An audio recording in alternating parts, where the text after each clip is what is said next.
ఢిల్లీలో జరిగిన global AI summit లో యూత్ కాంగ్రెస్ కార్యకర్తలు అర్ధనగ్నంగా నిరసన చేపట్టడాన్ని ప్రధాని మోదీ తీవ్రంగా ఖండించారు. మీరట్ బహిరంగ సభలో మాట్లాడిన మోదీ కాంగ్రెస్ తీరు విదేశీ అతిథుల ముందు దేశ ప్రతిష్టను దెబ్బతీసేలా ఉందని ఆవేదన వ్యక్తం చేశారు. అంతర్జాతీయ ప్రతినిధులు ఉన్న వేదిక వద్ద కాంగ్రెస్ నాయకులు ఇలా గందరగోళం సృష్టించి దేశ పరువు తీశారని, గ్లోబల్ ఈవెంట్ ను మురికి రాజకీయాలకు వేదికగా మార్చుకున్నారని ఆయన విమర్శించారు.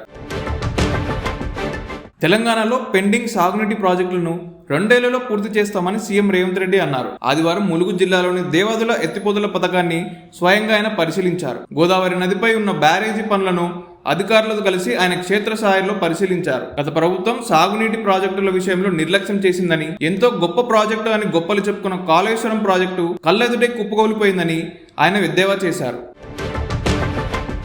తార్నాకలోని తన నివాసం వద్ద పోలీసులు ఆయనను అదుపులోకి తీసుకుని తరలించారు. కామారెడ్డి జిల్లా బాన్సువాడలో 2 వర్గాల మధ్య ఇటీవల ఘర్షణ జరిగిన విషయం తెలిసిందే. ఈ ఘటన నేపథ్యంలో అక్కడికి వెళ్లేందుకు రామచంద్రరావు ప్రయత్నించగా పోలీసులు హౌస్ అరెస్ట్ చేశారు.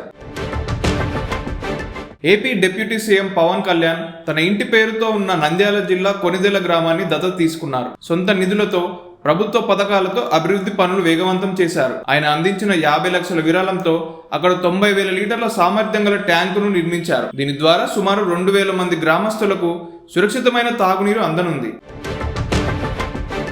మూసీ సుందరీకరణ పేరుతో CM Revanth Reddy real estate దోపిడీకి పాల్పడుతున్నారని మాజీ మంత్రి హరీష్ రావు తీవ్రంగా ఆరోపించారు. ఎటువంటి డిపిఆర్ లేదా అనుమతులు లేకుండా పేదల ఇళ్లను కూల్చి బడబాబులకు భూములు కట్టబెట్టే కుట్ర జరుగుతుందని ఆయన విమర్శించారు. అసెంబ్లీ బడ్జెట్ సమావేశంలో ఈ అంశంపై ప్రభుత్వాన్ని నిలదీస్తామని, మధు పార్క్ అపార్ట్మెంట్స్ కు ఇచ్చిన నోటీసులను వెంటనే వెనక్కి తీసుకోవాలని ఆయన డిమాండ్ చేశారు. తెలంగాణలో మావోయిస్టు పార్టీకి భారీ ఎదురుదెబ్బ తగిలింది. అగ్రనేతలు తిప్పిరి తిరుపతి అలియాస్ దేవ్జీ, మల్లా రాజిరెడ్డి అలియాస్ సంగ్రామ్, నరసింహారెడ్డి అలియాస్ గంగనతో పాటు సుమారు 20 మంది మావోయిస్టులు లొంగిపోయినట్లు సమాచారం. ఆసిఫాబాద్ అడవుల్లో పోలీసులు ఎదుట వారు లొంగిపోయినట్లు తెలుస్తోంది. దీనికి సంబంధించిన వివరాలను పోలీసులు అధికారికంగా వెల్లడించాల్సి ఉంది.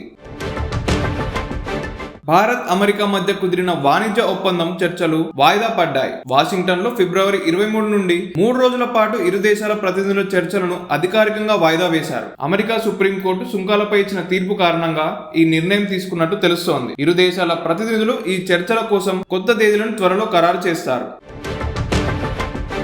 T20 వరల్డ్ కప్ లో భాగంగా సూపర్ 8 మ్యాచ్ లో నేడు శ్రీలంకపై ఇంగ్లాండ్ 51 పరుగుల తేడాతో ఘన విజయం సాధించింది. టాస్ గెలిచి బౌలింగ్ ఎంచుకున్న శ్రీలంక ఇంగ్లాండ్ ను 146 పరుగులకే పరిమితం చేసింది. అయితే చేజింగ్ లో శ్రీలంక బ్యాటర్లు కుప్పకూలిపోయారు. 95 పరుగులకే ఆలౌట్ అయ్యారు. కేరళలోని కొచ్చి వేదికగా 75వ ఫిలింఫేర్ అవార్డ్స్ సౌత్ ప్రధానోత్సవం శనివారం రాత్రి అట్టహాసంగా జరిగింది. తెలుగు విభాగంలో పుష్ప ది రూల్ సినిమాకు గాను అల్లు అర్జున్ కు బెస్ట్ యాక్టర్ అవార్డు అందుకున్నారు. నివేదిత థామస్ 35 సినిమాకు గాను ఉత్తమ నటి అవార్డును అందుకుంది. ఉత్తమ సహాయ నటి విభాగంలో గాంగ్స్ ఆఫ్ గోదావరి సినిమాకు అంజలి అవార్డు అందుకుంది. ఉత్తమ సహాయ నటుడిగా కల్కి సినిమాలో నటించిన అమితాబ్ బచ్చన్ అవార్డును అందుకున్నారు. సినీ ప్రియులు ఎంతో ఆసక్తిగా ఎదురు చూస్తున్న సినిమా జై హనుమాన్. కేరళలోని హంపి అంజనాద్రి బెట్ట దగ్గర ఈ సినిమా లాంఛనంగా ప్రారంభమైంది. ఈ కార్యక్రమానికి రిషబ్ శెట్టి దంపతులు, హీరో తేజ సజ్జా, దర్శకుడు ప్రశాంత్ వర్మ తదితరులు హాజరయ్యారు. శ్రీరాముడికి హనుమంతుడు ఇచ్చిన మాటను నిలబెట్టుకోవడం అనే కాన్సెప్ట్ తో తెరకెక్కున్న ఈ సినిమాలో ఆంజనేయ స్వామిగా రిషబ్ శెట్టి నటించనున్నారు.